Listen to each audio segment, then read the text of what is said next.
I never thought a lazy Sunday swim could ruin my life or rebuild it. There I was, stepping into the cool waters of my lake, the sun warming my back, the gentle ripples kissing my skin. It was my lake, every inch of it, a sanctuary I'd inherited from my grandfather. But that morning, as I dove under the surface, I had no idea that the single stroke would ignite a war one never asked for. The letter arrived a week later, and I still remember the way my hands trembled as I tore open the envelope. $1,000 fine for unauthorized use of HOA property, it read. The HOA, an organization I technically belonged to, but which had always been run by Karen, the self-appointed ruler of our neighborhood, claimed that swimming in my own lake violated the recreational rules. Karen, of course, had signed off on this ridiculous decree. I read it again, hoping it was a typo, or a cruel joke. But no, her signature was there in black ink.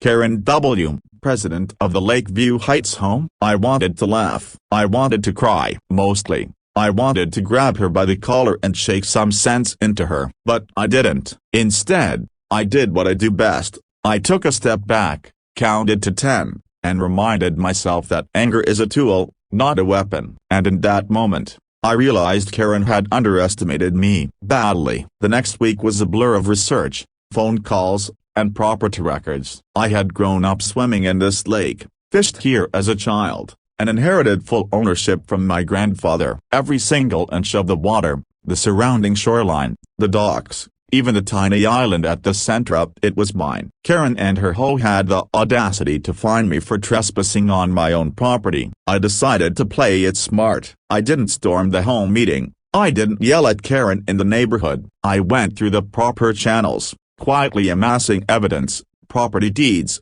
maps, historical documents, even a notarized statement from the county verifying my ownership. The look on Karen's face when I sent a certified letter was priceless. Though I didn't see it in person, I imagined it perfectly.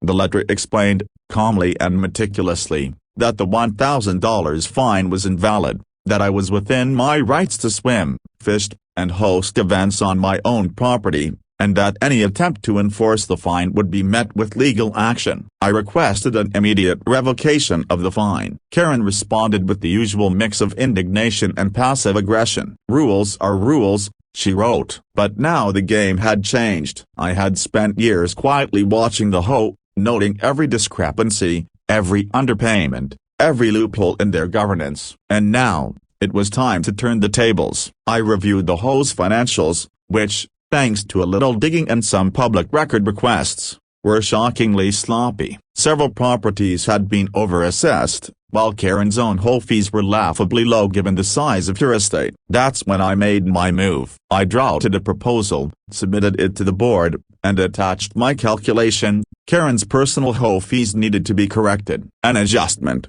based on property value and fair assessment, meant she owed to brace herself of $5,000. The moment the notice hit her mailbox, I could almost hear the scream echo through her pristine kitchen. Karen tried to protest, tried to call the board, tried to claim special exemptions, but it was too late. Everything was documented, calculated, and legal. For the first time, Karen experienced what it felt like to be powerless, to have someone enforce rules she herself had twisted for personal gain.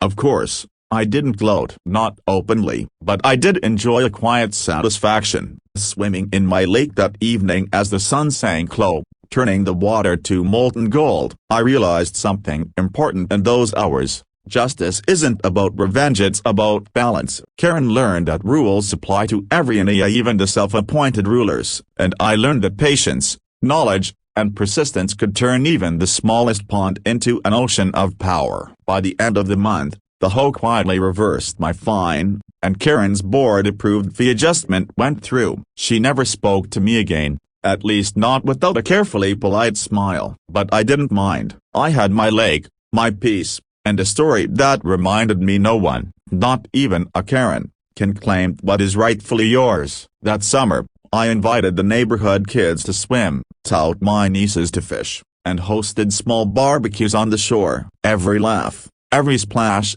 was a celebration, and not just of ownership, but of dignity, of standing your ground without losing your soul. And as I floated in the warm water one evening, staring at the sky turning pink. I knew this: some battles aren't won with anger. They're won with patience, knowledge, and a quiet, unshakable belief that what's yours is your set and no whole Karen, no matter how loud or unreasonable, can never take it away.